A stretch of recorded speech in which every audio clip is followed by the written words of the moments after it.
Aerith Dawnhollow had been losing colors for 11 days before she admitted that something was wrong. It began with red, or rather, it began with the absence of red. She had reached for a jar of saffron-dyed thread in her workroom and found, to her bewilderment, that the jar appeared to contain nothing but gray. She had held it to the window. She had cleaned her eyes with a cloth. She had asked her apprentice, a young human girl named Petra, who had the useful quality of telling the truth even when it was inconvenient, whether the thread was in fact red, and Petra had confirmed that yes, the thread was emphatically red, a very bright red, practically aggressively red. And was there something wrong with the light? There was not something wrong with the light. There was something wrong with Aerith. She was 312 years old, which placed her solidly in what elves considered early middle age, experienced enough to have accumulated expertise, young enough that the long perspective of genuine elderhood was still some centuries away. She was a weaver of wards, a respected if not celebrated practitioner in the city of Thornhaven, which occupied the fork of the Alder and Cress rivers and served as the regional center of trade and scholarship for the surrounding lowland territories. She had lived in Thornhaven for 60 years, long enough to have outlasted 2 mayors, 4 significant floods, and the complete renovation of the Scholars' Quarter, which had taken 11 years and produced enough civic argument to constitute a minor cultural event. She was not, in short, the sort of person things happened to unexpectedly. She was the sort of person who read the signs before things happened and took appropriate precautions. The absence of appropriate precautions in this instance was itself alarming. She had missed something. Somewhere, in a way that her 3 centuries of careful attention to the world around her had not prepared her for. By the 3rd day, orange had joined red in the gray. By the 5th, yellow. By the 8th, she had lost the entire warm half of the visible spectrum and was moving through a world rendered in cool blues and greens, and the flat pewter of things that had once held warmth and no longer did. She could still read. She could still work. Her ward weaving relied on pattern recognition rather than color, and the patterns were still clear.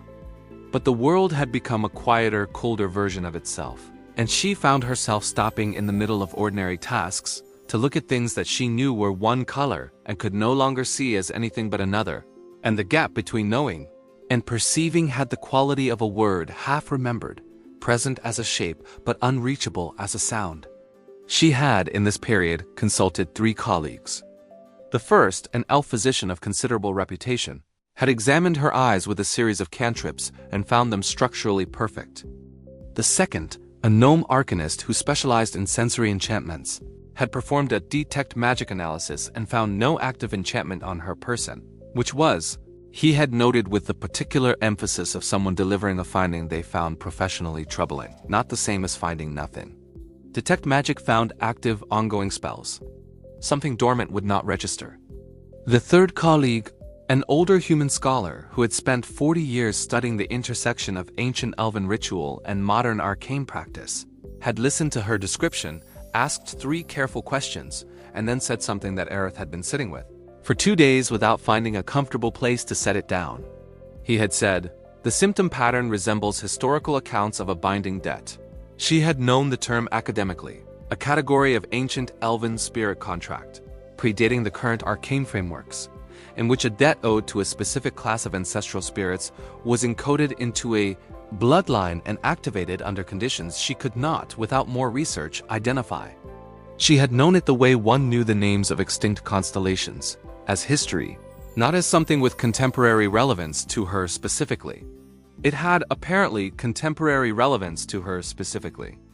She stood now at the window of her workroom in the silver-blue morning light that was, she had to remind herself, actually the gold-pink morning light of a late spring sunrise, and looked at the city below her with the eyes of someone who had learned, in 11 days, that the world she thought she inhabited and the world she actually inhabited were not entirely the same place.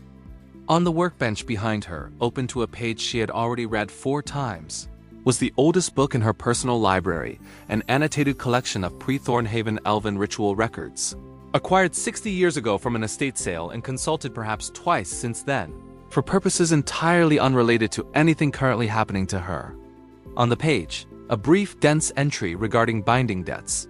At the bottom of the entry, added in a different hand, in ink that had faded to near illegibility over what she estimated to be at least 2 centuries. A name. Not her name. An older name. A name that shared her family's root syllable in the way that a river shares a root with its tributaries, recognizably connected, but belonging to a different time. She had been awake since before dawn, thinking about that name, and about what it meant that it was in her book, in her workroom, in her possession for 60 years without her ever having noticed it. The morning held its breath around her. Somewhere in the city below, a market bell rang the first hour. She turned from the window, picked up her traveling cloak, and went to find the human scholar again, because she had more questions than she had yesterday, and the number was increasing. The scholar's name was Cormac Aldfield, and he had the organized chaos of a man who had been accumulating knowledge for 50 years in a space designed for 30 years, worth and had developed a philosophical acceptance of the resulting condition. His study contained, by Aerith's conservative estimate, approximately 400 texts, of which perhaps half were shelved in a manner suggesting intentionality and the remainder occupied every other available horizontal surface, including a significant portion of the floor. He navigated it with the ease of long familiarity, producing the relevant volume from a stack that appeared structurally precarious but proved, when he extracted from it, to be load-bearing in a way that defied expectation. "A binding debt," he said, setting the volume on the cleared corner of his desk. Cleared, Aerith noted, specifically for this meeting, which meant he had been expecting her to return, which meant he had been thinking about it too. The historical record is fragmented, but consistent enough to establish a pattern. In the early elven ritual tradition, we're talking 5-6 centuries before the current arcane frameworks. Certain agreements with what the records call ancestral spirits were formalized through bloodline encoding. Not a spell in the current sense, something older. More like an obligation written into a family's continuation. Written into the bloodline, Aerith said. And activated by what? That varies. The records describe several activation conditions, a specific generational threshold, meaning it activates at a certain number of generations from the original debtor. Or a failure condition, meaning the debt was supposed to be discharged in a specific way and wasn't. Or paused, turning pages with the careful touch of a man who had learned to treat old books as conversations rather than objects, a calling condition. Meaning the spirit itself chooses to call in the debt when circumstances meet whatever criteria it established at the time of the original agreement. "The name," Aerith said. "In my book." Cormac nodded. "Arundel," he said, pronouncing it with the slightly imprecise vowel of someone working from textual rather than spoken familiarity with Old Elven. A name that appears in 3 other sources I've been able to locate since yesterday. All pre-Thornhaven. All associated with the same general period, approximately 240 years ago, in the Alder Lowlands. This region, before the city. Before the city, Aerith repeated. Before Thornhaven, this land had been open lowland, scattered with small elven communities that had dispersed or assimilated over the centuries of the city's growth. Her own family had been among the lowland elves. In the distant reckoning of her lineage, she knew this in the vague, half-attended way that one knew family history that had no immediate practical relevance. Arundel appears to have been a practitioner, Cormac said. Ward Weaver, specifically. The sources are incomplete, but the consistent thread is an agreement made with a spirit associated with the Alder, a river spirit. Very old, predating elven settlement in the region. The agreement involved the spirit's cooperation with some kind of large-scale warding project. A community protection. Very significant, by the scale suggested in the records. And the debt? Something was promised in return for the spirit's cooperation. Something that, based on the activation of the binding in you, he stopped. Chose his words with the precision of a man who respected the weight of them. Something that was never delivered. Aerith sat with this. Outside the study window, the Alder River was visible through the city's roofline. A thread of what she knew was brown gold water in the spring light and could see only as pale gray. The river that had given this city its fork in river geography.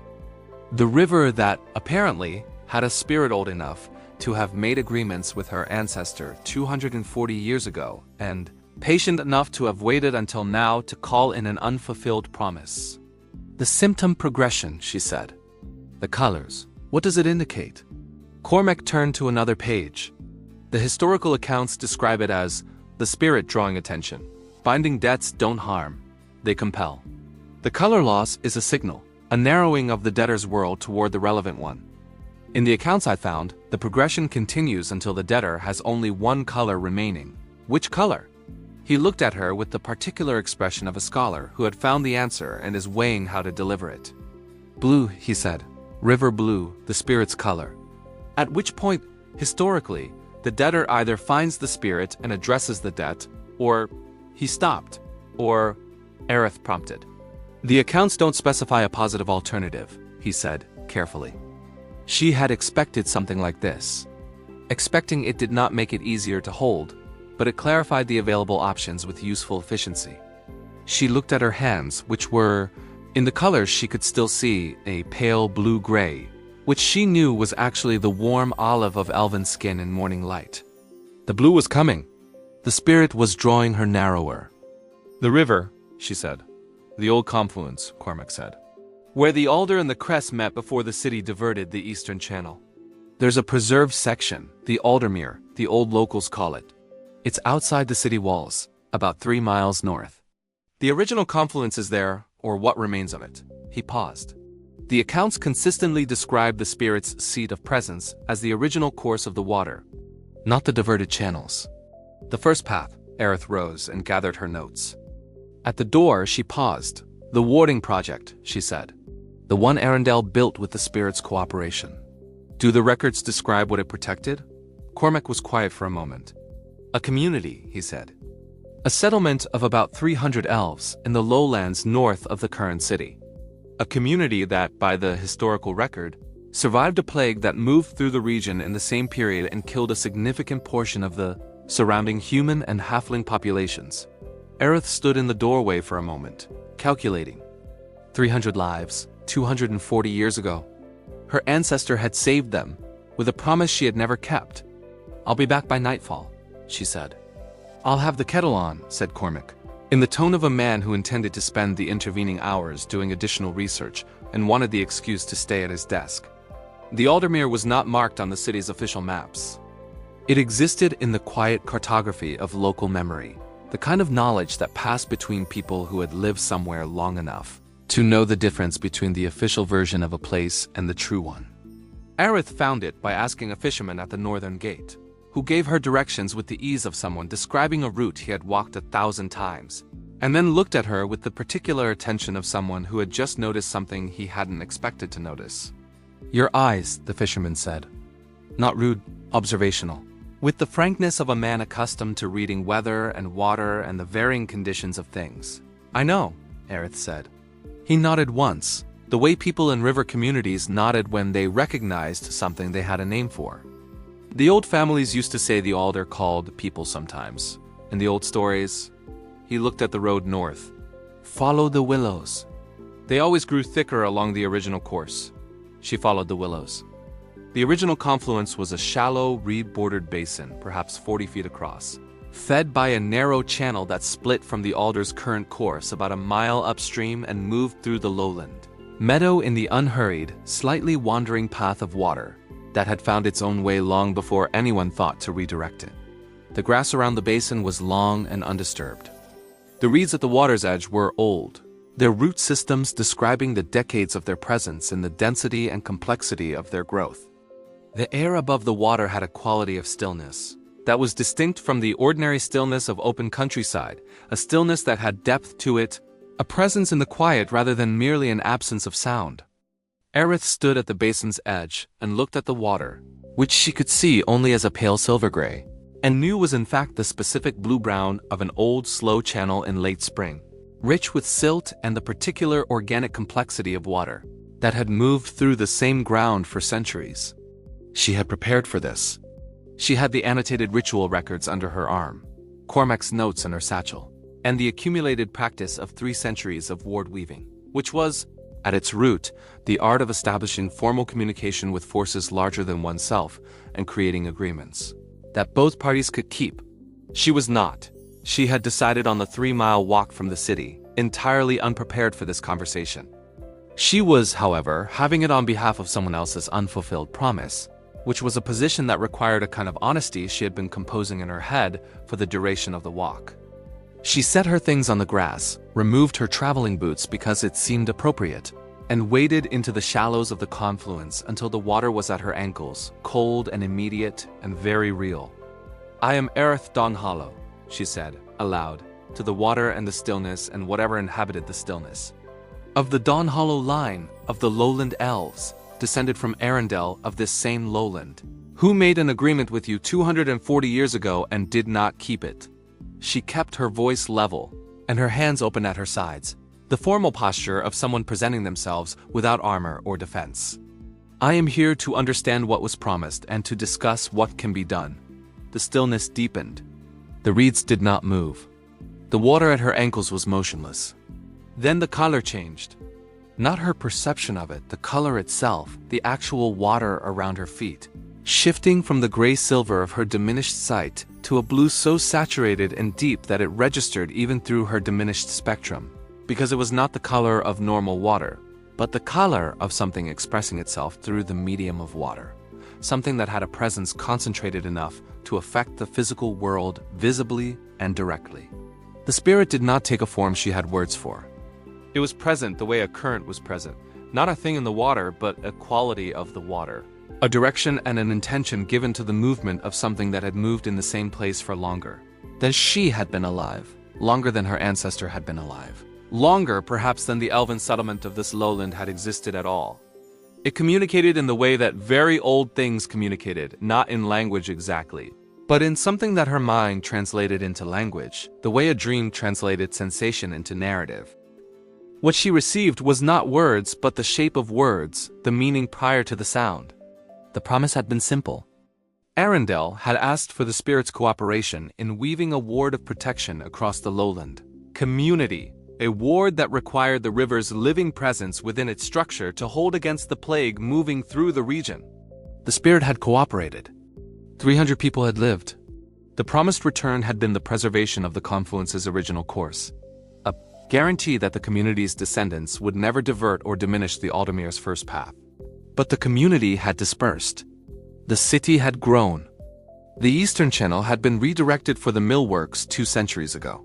And no one in Arendelle's line had maintained the promise, or even, it was apparent, known that it existed. What the spirit wanted, Aerith understood with the slow, arriving clarity of someone who has spent 3 days approaching the truth from all sides and is now standing directly in front of it, was not punishment. It was not retribution.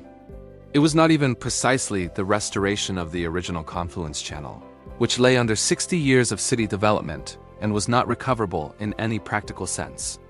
What it wanted was to be remembered, to have what it had done, the 300 lives, the plague year, the ward that it held, acknowledged and recorded in a way that would outlast the forgetting. It had waited 240 years not in anger but in the patient endurance of something that knew it had been part of a significant event and had watched the memory of that event dissolve into the general undifferentiated past. Aerith stood in the blue water of the Aldermere until the sun had moved significantly in the sky, and she understood, and she considered what she was able to offer, and she made, carefully, with the full weight of 3 centuries of practice behind it, a promise of her own. She returned to the city as the late afternoon light moved long across the lowland meadows, her notes dense with new entries and the water at her ankles leaving wet prints, on the road that dried slowly in the spring warmth. Cormac's kettle was indeed on when she arrived, and he listened to her account of the Aldermere with the focused silence of a scholar receiving primary source material. Occasionally, his hand moved toward his own notes, not quite touching them, the physical tick of someone resisting the urge to write while someone was still speaking. When she finished, he poured the tea. He did not speak for a while. "To be remembered," he said at last. "To have what it did recorded," Aerith said.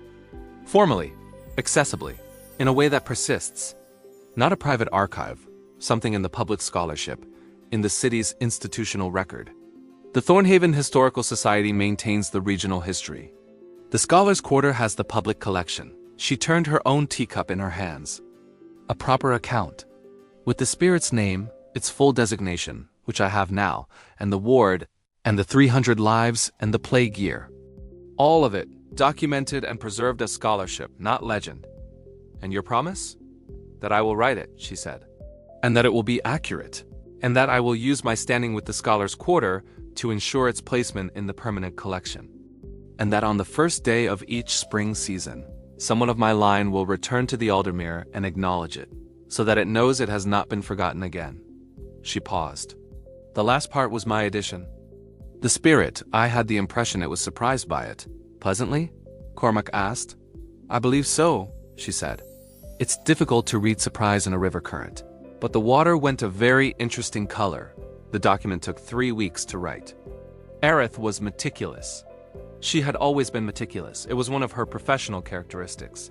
And it was doubly necessary here because she was working from fragmentary sources, from the annotated ritual records, from Cormac's research, and from the direct communication of the Aldermere itself, which she returned to 4 more times over the course of the writing, and which received each visit with the attentive stillness of something that was, for the first time in a very long time, paying close attention to what a living person was doing on its behalf.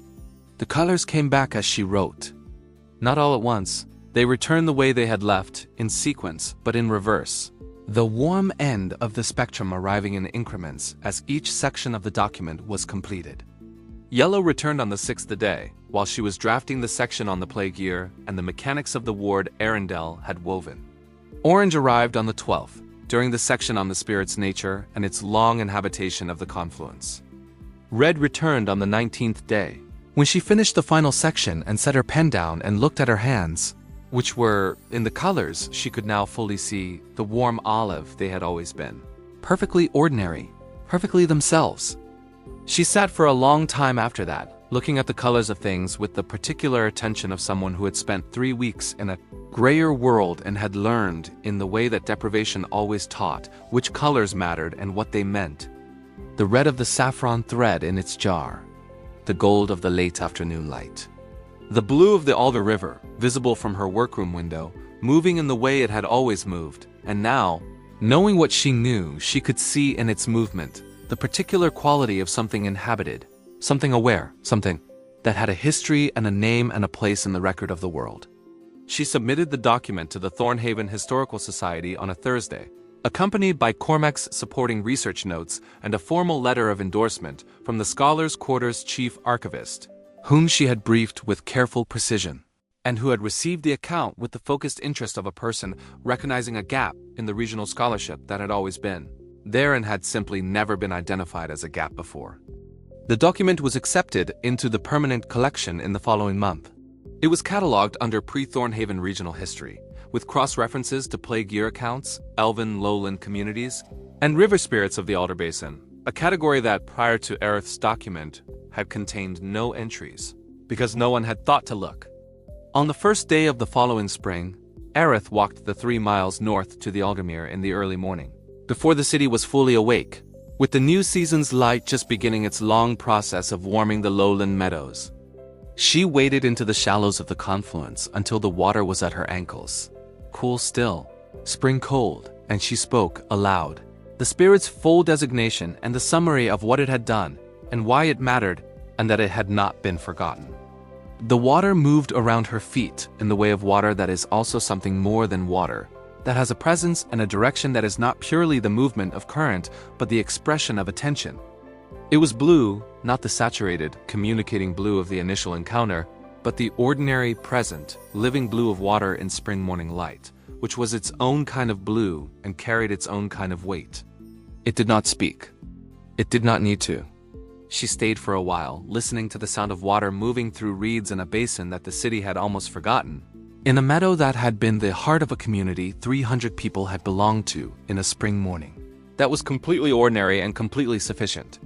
Then she walked back to the city, to her workroom, to the red thread and the gold light and the full-colored, ordinary world, and she began to think about the next year's visit and whether Petra, her apprentice, might want to come, because promises, the real ones, were not meant to be kept alone, and the best way to ensure they outlasted you was to make sure someone else understood why they mattered.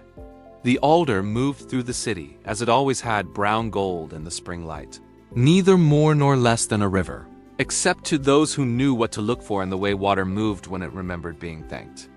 The document was titled, "In the Formal Register of the Thornhaven Historical Society." the Aldemir Compact, an account of the ward of the lowland communities, the spirit of the first confluence, and the plague year of the 3rd century of elven settlement in the Alder Basin.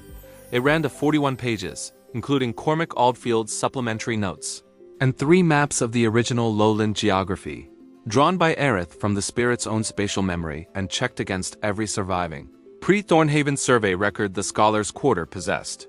It was not, in the first years after its publication, widely read. Specialized regional history occupying a narrow intersection of elven ritual practice, pre-city geography, and river spirit taxonomy was not the sort of scholarship that generated immediate broad interest. 3 scholars read it in the first year, 5 in the second. Cormac assigned it to his advanced students in the 3rd year, which produced 7 more readers and 1 genuinely excellent essay. By the 30th year, it was cited in the standard regional history text as a foundational source for pre-Thornhaven elven community studies. By the 80th, the section on the ward's mechanics had been included in a collected volume on historical arcane practice that was used in 3 different scholarly institutions across the region. Aerith did not rush any of this. She had 3 centuries of practice at moving at the pace things actually moved, rather than the pace she would have preferred. And she found that scholarship, like rivers, moved at its own speed and arrived where it was going by routes that were not always the most direct but were almost always the ones best suited to the terrain. She returned to the Aldemir every first day of spring. In the 4th year, Petra came with her, curious, a little uncertain at the shallow's edge, and then still in the particular way of a person receiving something they had not expected to receive. In the 12th year, Petra brought her own apprentice. By the 30th, the spring visit had become the kind of thing that passed from teacher to student without anyone formally deciding to pass it on, which was, Aerith had come to believe, the most reliable form of continuation. The water was always blue in the particular way it was blue, which was ordinary and present and sufficient. In the 87th year after the document's submission, a young elven scholar from the northern academic city of Velenther arrived at the Thornhaven Scholars' Quarter specifically to study the Aldemir Compact and its implications for the understanding of pre-modern spirit agreements. She was thorough and precise and asked excellent questions, and when Aerith met with her, as she met with all scholars who came specifically for the compact, the young scholar asked what had motivated such detailed and careful documentation of something that had, by all appearances, no living witnesses and no immediate contemporary relevance. Aerith considered this question with the patience she had learned over 300+ years and 1 11-day lesson in the cost of forgetting. Something significant happened here, she said. 300 people lived because of an agreement between my ancestor and the river. For 240 years nobody knew. The river knew it had been there. But knowing alone isn't remembering. Remembering requires someone to do it on purpose. She looked out the window of her workroom, at the alder moving through the city, brown gold in the afternoon light. I was given the opportunity to do it on purpose. It seemed important not to waste it. The young scholar wrote this down in the careful hand of someone who understood that the conversation she was having was itself part of the record. Which was, Aerith reflected, watching her write, exactly how it was supposed to work. O destino desta historia, esta nas suas mas. Se voca acredita que o heroi não esta sezinho, dic su like. Se voca vaio o que os outros não viram, escreva sua teoria nas comentários. E se voca precisa saber o que acontece a seguir, inscreva-se. O próximo capítulo vem a dar tudo.